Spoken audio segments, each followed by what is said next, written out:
High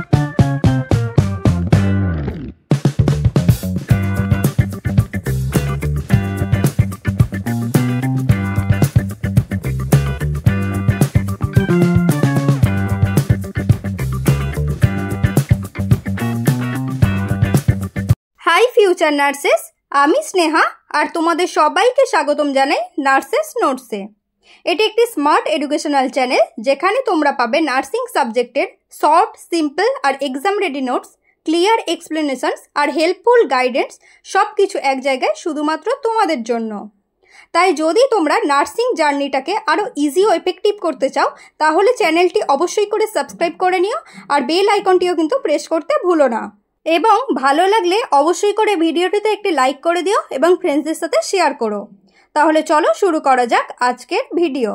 আজকের ভিডিওটি আমার একজন সাবস্ক্রাইবারের requested video.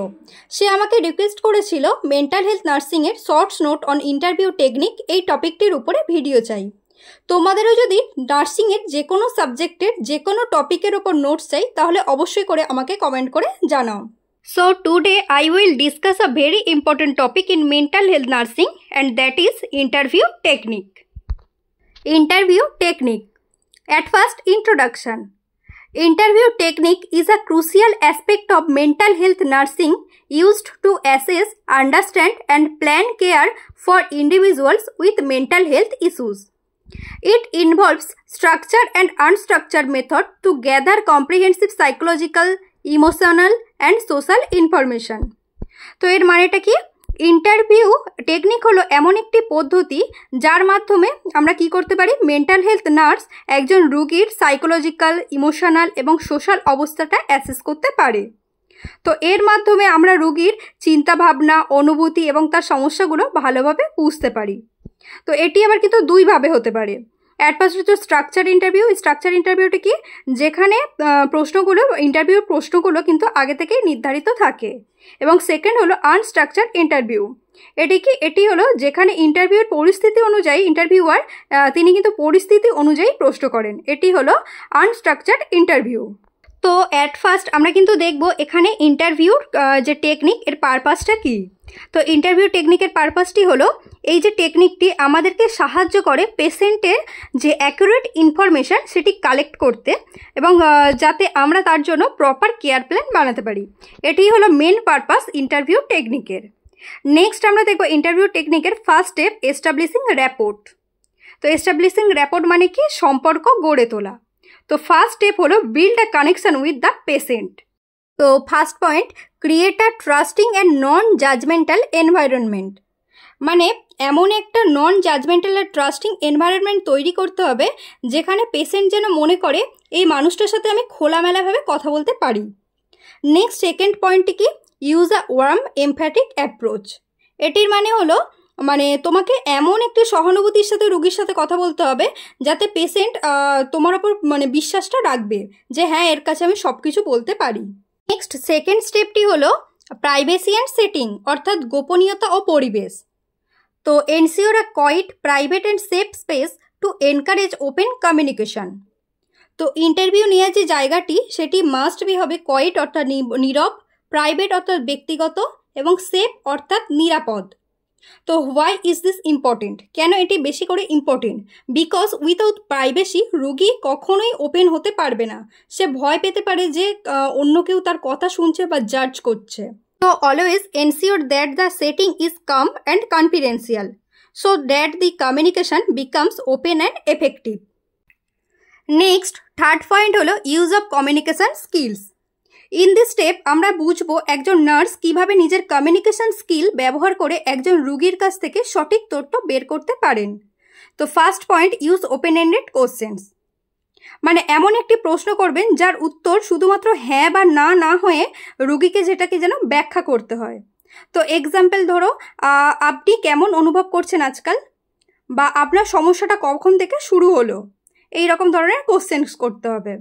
Next second point হলো practice active listening and observe non verbal cues. তো শুধু কথা বললেই চলবে না, রোগীর শরীরের ভাষা, চোখ, মুখের ভাব সব কিছুই কিন্তু অবজার্ভ করতে হবে।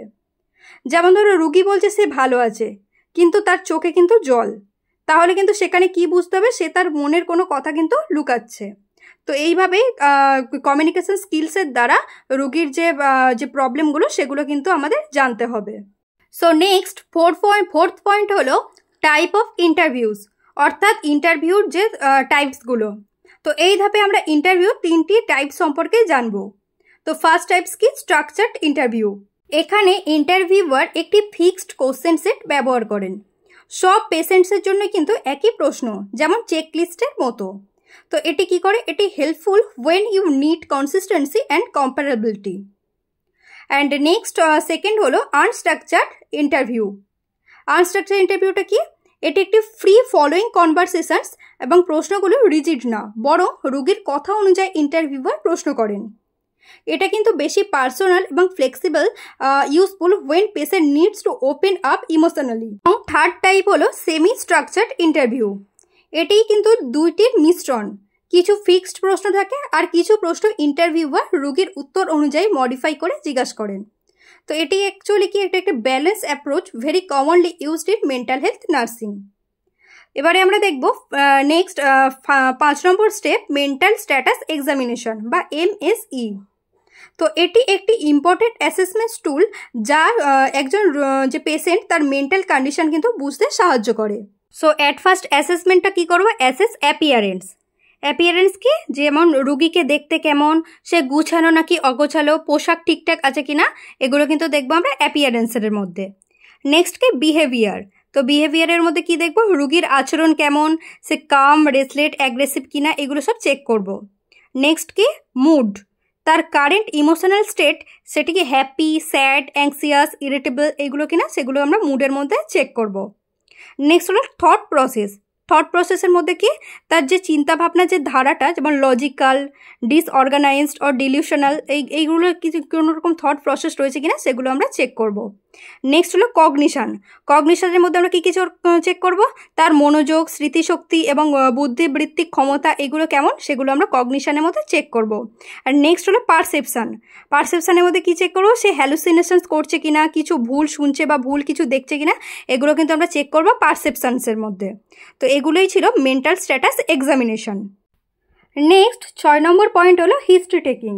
এই হিস্ট্রি টেকিংটা কিন্তু ইন্টারভিউয়ের একেবারে একটা ফাউন্ডেশন। একজন মেন্টাল হেলথ নার্স হিসেবে কিন্তু আমাদের জানতে হবে পেশেন্টসের ব্যক্তিগত যে পার্সোনাল, ফ্যামিলি, মেডিকেল এবং সাইকিয়াট্রিক হিস্ট্রি, সেগুলোকে কিন্তু আমাদের জানতে হবে। তো পার্সোনাল হিস্ট্রির মধ্যে কী কী জানতে হবে, রুগীর বয়স, রুগীর পেশা কী, শিক্ষা, বিবাহিত কিংবা অবিবাহিত কিন্তু ইত্যাদি, এগুলো সব জানতে হবে। Next family history. ফ্যামিলি হিস্ট্রির মধ্যে যে পরিবারের কেউ আগে মানসিক রোগে আক্রান্ত ছিল কিনা সেগুলো জানতে হবে। নেক্সট মেডিকেল হিস্ট্রি, আগে কোনো বড় রোগ বা শারীরিক অসুস্থতা হয়েছে কিনা সেগুলো জানতে হবে। নেক্সট হলো সাইকিয়াট্রিক হিস্ট্রি, আগে কোনো মানসিক চিকিৎসা নিয়েছে কিনা বা কোনো রকম মেডিসিন খেয়েছে কিনা সেগুলোও কিন্তু আমাদের দেখতে হবে। এটি কেন ইম্পর্টেন্ট, কারণ এই হিস্ট্রি আমাদেরকে জানতে সাহায্য করবে, রোগীর ওভারঅল ব্যাকগ্রাউন্ড ও বুঝতেও সাহায্য করবে। সেটা কিন্তু ফিউচারে কেয়ার প্ল্যান বানানোর জন্য আমাদের খুবই প্রয়োজন। নেক্সট 7 নম্বর পয়েন্ট হলো রিস্ক অ্যাসেসমেন্ট। এই রিস্ক অ্যাসেসমেন্টে কি, evaluate for suicidal ideation, aggression or self harm. অর্থাৎ এটি হলো এমন একটি অংশ যেখানে আমাদেরকে কিন্তু খেয়াল রাখতে হবে যে পেশেন্ট নিজের বা অন্যের কতটা ঝুঁকিপূর্ণ হতে পারে। তো you need to check for suicidal ideation, অর্থাৎ রুগী কোনো সুইসাইড করার চিন্তা করছে কিনা বা কোনো রকম সেই রকম কোনো কিছু করার চেষ্টা করছে কিনা সেগুলো আমাদের দেখতে হবে। নেক্সট হলো অ্যাগ্রেশন, সে কি হিংস্র বা কারোর ক্ষতি করতে চাইছে কিনা সেগুলো দেখব। নেক্সট হলো সেলফ হার্ম, নিজেকে আঘাত করছে কিনা বা যেমন কাটাছেঁড়া বা ওষুধ এরকম কোনো কিছু খাচ্ছে কিনা, সেই সেলফ হার্ম করছে কিনা সেগুলোও কিন্তু আমাদের দেখতে হবে। তো এটি কেন ইম্পর্টেন্ট, কারণ মেন্টাল হেলথ সেটিংসে safety first, so early identification of risks can prevent crisis. Next 8 নম্বর পয়েন্টটি হলো cultural sensitivity. Be aware of cultural background and believes that may effect communications. একজন মেন্টাল হেলথ নার্স হিসেবে কিন্তু আমাদের পেশেন্টের কালচার, বিলিভ সিস্টেম, রিলিজিয়ান এবং social ভ্যালুসকে কিন্তু অবশ্যই সম্মান করতে হবে। ধরো উদাহরণস্বরূপ একজন রুগী, সে কিন্তু মেয়েদের সামনে মানসিক সমস্যা ডিসকাস করতে স্বচ্ছন্দ বোধ করে না, সেটি কিন্তু আমাদের বুঝতে হবে। আবার ধরো কেউ হয়তো মেডিসিন খেতে চায় না, তার ধর্মীয় বিশ্বাস অনুযায়ী নিয়ে সে থাকতে চায়, তখন সেটিকে তাকে জোর না করে তাকে সেন্সিটিভলি বুঝিয়ে বলতে হবে। তো এই কালচারাল সেন্সিটিভিটিটা কেন ইম্পর্টেন্ট? কারণ cultural sensitivity helps build trust and improves patient compliance. রোগীর সাথে সম্পর্ক গড়ে ওঠে সহজে এই কালচারাল সেন্সিটিভিটির মাধ্যমে। রোগী কিন্তু বেশি সহযোগিতাও করে। নেক্সট 9 নম্বর পয়েন্টটি হলো documentation. Record information accurately and objectively. এই ডকুমেন্টেশনটি হলো ক্লিনিক্যাল প্র্যাকটিসের একটি মাস্ট ফলো রুল। তো আমাদের কিন্তু সব তথ্যগুলি অ্যাকুরেটলি আর অবজেক্টিভলি লিখে রাখতে হবে। ইন্টারভিউর সময় রুগী যা বলছেন বা যেটা আমি অবজার্ভ করছি বা সব কিছু বায়াস ছাড়া ক্লিয়ার ল্যাঙ্গুয়েজে লিখতে হবে। কারণ good documentation ensures continuity of care, legal protection and future রেফারেন্সের জন্য কিন্তু অনেকটাই হেল্পফুল। নেক্সট 10 নম্বর পয়েন্টটি হলো থেরাপিউটিক ইউজ অফ সেলফ। অর্থাৎ নিজেকে থেরাপিউটিকভাবে কিন্তু ব্যবহার করতে হবে। এটি হলো একটি অ্যাডভান্স স্কিল, যেখানে আমাদেরকে নিজেদের সেলফ অ্যাওয়ারনেস আর প্রফেশনাল বাউন্ডারিটাকে বজায় রেখে পেশেন্টের কিন্তু সাহায্য করতে হবে। ধরো নিজের ইমোশন, বডি ল্যাঙ্গুয়েজ, টোনের, ভয়েসে কিন্তু সব কিছু কন্ট্রোল রাখতে হবে। রুগীর সাথে এমপ্যাথি দেখালে চলবে না, কিন্তু ওভারঅল পার্সোনাল হওয়াও যাবে না। আর এই থেরাপিউটিক ইউজ অফ সেলফ এটি কিন্তু পেশেন্টের মধ্যে একটা ট্রাস্ট তৈরি করে এবং সে কিন্তু আমাদের সাথে ইমোশনালি সেফ ফিল করে। তো নেক্সট আমরা দেখব কনক্লুশন। তো এগুলোর কনক্লুশনে আমরা কি বলতে পারি? Effective interview technique help build trust, understand patient needs and guide appropriate mental health care.